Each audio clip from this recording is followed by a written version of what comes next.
Bonjour tout le monde et bienvenue dans cette nouvelle revue de presse. Comme révélé en exclusivité par nos soins hier, on assiste sûrement à la naissance d'une connexion entre l'OM et Sergio Conceição, comme le reprend l'équipe sur sa une. Avec le rapprochement de Paulo Fonseca vers l'AC Milan, Marseille se tourne désormais vers l'actuel coach de Porto. Son style de jeu ambitieux et son passage en France du côté de Nantes entre 2016 et 2017 sont des éléments qui jouent en la faveur du technicien portugais. Une information reprise par la Provence dans ses pages intérieures. En procédant par élimination avec Fonseca au Milan, Mathias Almeida de la Athènes écarté ainsi que Jovan Djuric, il ne reste plus beaucoup de choix et Conceição sonne comme une évidence. Il a toujours été la priorité numéro 1 avec Fonseca selon nos informations. Du côté du Parisien, le quotidien nous apprend que l'officialisation de Kylian Mbappé au Real Madrid approche à grands pas. Le Français aurait déjà acheté sa maison et c'était celle de Gareth Bale, ancien pensionnaire de la Maison Blanche, située à Madrid dans le quartier prestigieux de la Finca. Pour le journal, il est difficile d'imaginer Mbappé faire durer ce faux suspense plus longtemps. Une annonce avant l'Euro est attendue autour du 5 juin avec le match amical contre le Luxembourg, soit le 9 juin face au Canada. Les stars de l'attaque du Real Madrid, Vinicius Junior et Bellingham, ont été interrogés sur la future arrivée du Français. Si Vinicius a botté en touche en déclarant « Nous devons parler au président et voir ce que Kylian dit sur son avenir », de son côté, l'Anglais a avoué être très impatient de jouer avec lui. Il a déclaré « J'aime que tu m'aies posé cette question.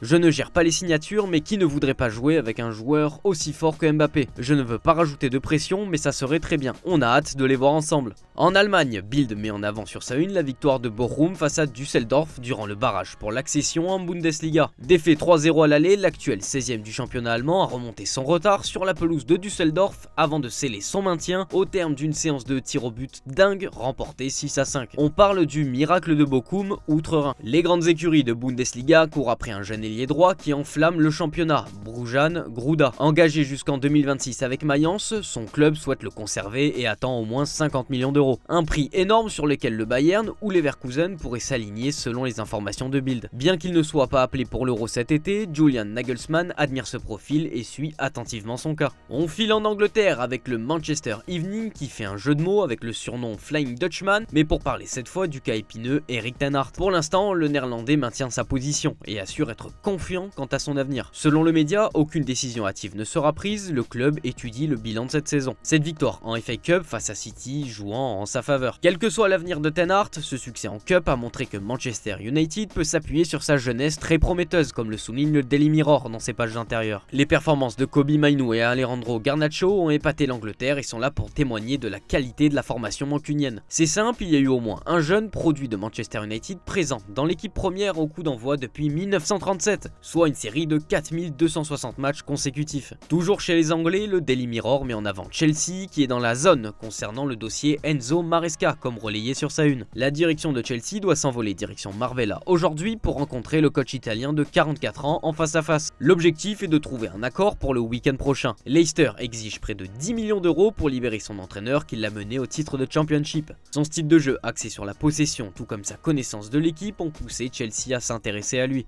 Le Daily Star, lui, annonce qu'une opération dégraissage pourrait avoir lieu à Newcastle. L'absence de Coupe d'Europe la saison prochaine et le manque à gagner de près de 40 millions d'euros pourraient pousser les Magpies à se séparer d'Alexander Isak et de Bruno Guimaraes. Arsenal suit de près le buteur, mais Newcastle veut les dissuader en réclamant 200 millions d'euros. Manchester City est sur le Brésilien et pourrait activer la clause de 100 millions d'euros. Sans parler que les deux joueurs pourraient aussi doubler leur salaire en s'en allant. Passons à l'Italie avec le Corriere dello Sport qui révèle une proposition de dingue du Napoli pour Antonio Conte. Alors que la reconstruction est en cours, le président Aurelio De Laurentiis est sur le point d'offrir un contrat jamais vu dans l'histoire du club. On parle d'un contrat brut de 60 millions d'euros avec les salaires du staff de Conte compris. Le coach italien aurait en plus la main mise sur le mercato. Avec les envies de départ de Osimhen, Conte pourrait faire confiance à son attaquant de toujours, Romelu Lukaku, et le ramener auprès de lui dans le sud de l'Italie. Naples et Conte souhaitent se mettre d'accord rapidement pour commencer la planification au plus vite. Les prochains jours seront décisifs comme l'a rappelé le président du Napoli. En parlant transfert, il est aussi question du cas Koop Meiners dans la Gazzetta dello Sport. Avec l'arrivée très probable de Thiago Motta du côté de la Juve, comme révélé par nos informations, ce dernier souhaite mettre en place un style à la Barça, comme mis en avant par Tuttosport sur sa une. Et dans cette optique, le milieu de terrain de l'Atalanta coche toutes les cases, faisant de lui une priorité de la Juve. La vieille dame pense à une possibilité d'échange pour éviter de débourser un trop gros chèque, qui se situerait autour des 60 millions d'euros. On boucle notre tour d'Europe en Espagne où Sport dédie sa une à Hansi Flick, c'est son jour. Aujourd'hui, l'Allemand débarque à Barcelone pour signer un contrat de 2 saisons en tant qu'entraîneur à la place de Xavi la saison prochaine. Pour le moment, il ne devrait parler qu'aux médias du club, sa présentation officielle et conférence de presse interviendront seulement dans les semaines à venir. Accompagné par l'ensemble de son staff, l'ancien du Bayern Munich arrive motivé et avec plusieurs idées en tête concernant le mercato. Comme l'a confié son ami Lothar Matthäus et relayé par Mundo Deportivo, Flick apprécie beaucoup Florian Wirtz et Jamal Musiala, avec qui il entretient de bonnes relations. Malheureusement pour lui, cela restera seulement au stade de rêve, puisque leurs prix sont trop élevés pour le Barça, trop en difficulté d'un point de vue économique. Autre possibilité de renfort à moindre coût, Xavi Simons. Mundo Deportivo a détaillé le plan de Xavi Simons pour rejoindre le Barça, avec qui il rêve de rejouer. Étant donné que le PSG envisage seulement de le prêter, comme nous vous l'avons révélé dimanche en exclusivité, Xavi Simons va jouer la montre avant de donner sa décision sur son avenir, pour laisser le temps à Barcelone de régler ses problèmes avec le fair play financier de la Liga. 5 ans après son départ, déjà beaucoup plus formé et plus mature, Simons se voit à nouveau offrir l'opportunité du Barça et il n'a pas l'intention de la laisser passer. A priori, le fait qu'il arrive en prêt rend son transfert faisable. C'est tout pour cette revue de presse, merci de l'avoir suivi et à tout à l'heure pour le JT Foot Mercato.